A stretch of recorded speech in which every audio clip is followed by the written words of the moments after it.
Hello दोस्तों, स्वागत है आपका मेरे चैनल नादिया वॉइस, जहां मैं आपके लिए एक बार फिर लेकर आई हूँ मिस्टीरियस फैक्ट और हॉरर स्टोरीज।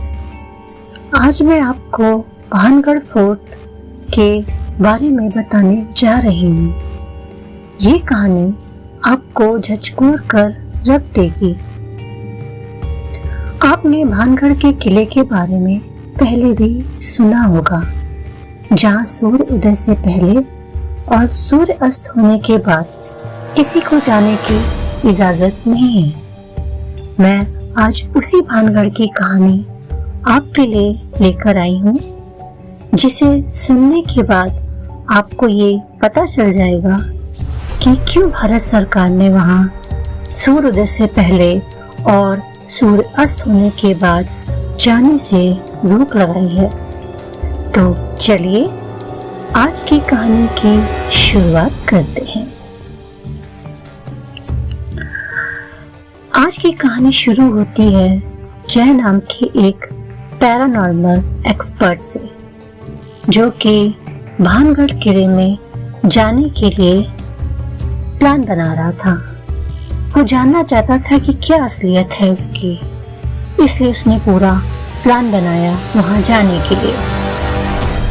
पर जय की वाइफ ने उसको रोकने की कोशिश की। उसने मना किया कि वो वहां पर ना जाए, पर उसने उसकी एक नहीं सुनी, क्योंकि उसके दिमाग में एक अलग ही फितूर सवार था सच्चाई जानने का।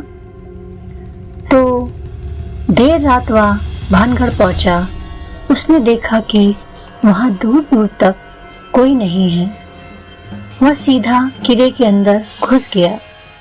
अंदर जाते ही उसे ऐसा लगा जैसे कि हर वक्त उसके पीछे कोई चल रहा हो, लेकिन जब वह पीछे मुड़कर देखता तो उसे कोई दिखाई नहीं देता। तभी उसने अपने पीछे से आ रही कदमों की आवाज को अनदेखा कर दिया और वहां की फोटोज खींचने लगा। उसने जमीन की फोटो ली, खंभों की फोटो ली और तरह तरह से दीवारों की फोटोज ली, और ये करते हुए वो आगे बढ़ने लगा। धीरे धीरे वह किले के काफी अंदर तक पहुंच गया। उसके पीछे से आ रही कदमों की आवाज अब पायल की छन छन में बदल चुकी थी, लेकिन जब भी वह रुककर पीछे देखता तो पायल की आवाज भी आनी बंद हो जाती। इससे परेशान ने तुरंत अपना फोन निकाला और फ्रंट कैमरा से पीछे देखने की कोशिश की। उसने देखा कि उसके पीछे एक लाल साड़ी पहने औरत खड़ी है। उस औरत का चेहरा कटा हुआ था और लाल खून से रंगा हुआ था। लाल साड़ी में लिपटी हुई वह खून से सनी हुई थी, जिसको देखकर जय के हाथ से उसका फोन नीचे गिर गया। फिर उसने पीछे देखा तो फिर पीछे से उसे कोई दिखाई नहीं दिया, पर पायल की आवाज और तेज हो गई। जय को डर लगने लगा। उसने अपना फोन उठाया और वहां से वो भागने लगा। उसकी वाइफ किले के बाहर गाड़ी में खड़ी उसका इंतजार कर रही थी। जय डरते डरते किले से बाहर आया और सीधा गाड़ी में बैठ गया। प्रिया ने पूछा, क्या हुआ, क्यों इतना डरे हुए हो? पर उसने कुछ भी नहीं कहा और गाड़ी स्टार्ट करने लगा, पर गाड़ी है कि स्टार्ट ही नहीं हो रही थी। तभी उसने अपने ऊपर लगे कार के रियर व्यू मिरर में देखा तो उसको गाड़ी की बैक सीट पर फिर वही औरत बैठी दिखी। जय ने फिर से पीछे देखा और उसको वहां पर फिर कोई नहीं था। वो औरत उसे अपनी आंखों से दिख ही नहीं रही थी। जय इतना घबरा गया और एकदम से कार के अंदर ही बेहोश हो गया। और किसी तरह प्रिया कार ड्राइव करके जय को पास के हॉस्पिटल में ले गई। जब उसको होश आया तो उसने अपना कैमरा निकाला और बदहवास होके किले की फोटो देखना चालू कर दिया।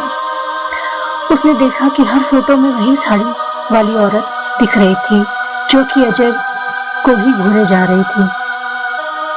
इतने में नर्स अपने हाथ में दवाइयाँ और कांच के गिलास में पानी लेकर आई। उस कांच के रिफ्लेक्शन में उसको फिर से वही लाल साड़ी वाली औरत दिखी, जिसे देखकर वह फिर से पागल हो उठा। उसने ग्लास को जमीन पर जोर से फेंका, जिससे वो चकनाचूर हो गया। अब नीचे गिरे हर कांच के टुकड़े में उसको वही लाल साड़ी वाली औरत दिख रही थी और जोर जोर से पायलों की आवाज आ रही थी। उसने अपने दोनों हाथ अपने कान पर रखे और जोर जोर से चिल्लाने लगा। जय ने अपना मानसिक संतुलन पूरी तरह से खो दिया था। वह पूरी तरह से पागल हो गया था। डॉक्टर ने किसी तरह इंजेक्शन देकर उसको सुलाया।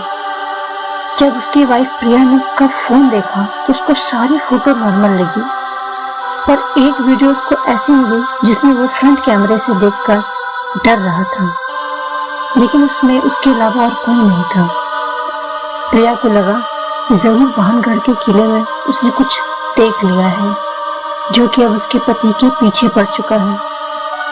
कई दिनों तक तो उसको किसी भी शीशे के टुकड़े को दिखाया ही नहीं गया, क्योंकि जब भी वह कोई शीशे का टुकड़ा देखता तो उसको वही लाल साड़ी वाली औरत दिखाई देती थी और उसी के साथ पैर की छन छन भी सुनाई देती थी। लेकिन कहते हैं ना, समय बहुत बलवान होता है। उसकी वाइफ के केयर से और साइन के साथ साथ वह ठीक हो गया। कही थी कहानी भानगढ़ किले की। और आपको क्या लगता है, क्या यह सिर्फ उसका वहम था? क्या वो वाकई पागल हो गया था? क्या वो औरत सिर्फ उसका हेलुसिनेशन थी, या वह लाल साड़ी औरत वाली एक चुड़ैल थी जो सच में उसको हॉन्ट कर रही थी? क्या होता कि अगर किले के बाहर उसकी वाइफ नहीं होती? क्या होता अगर वह कभी उस किले से बाहर ही नहीं निकल पाता? जवाब हमें कमेंट बॉक्स में जरूर लिखकर बताएं और बने रहिए ऐसी ही स्टोरीज के लिए हमारे चैनल में। तब तक के लिए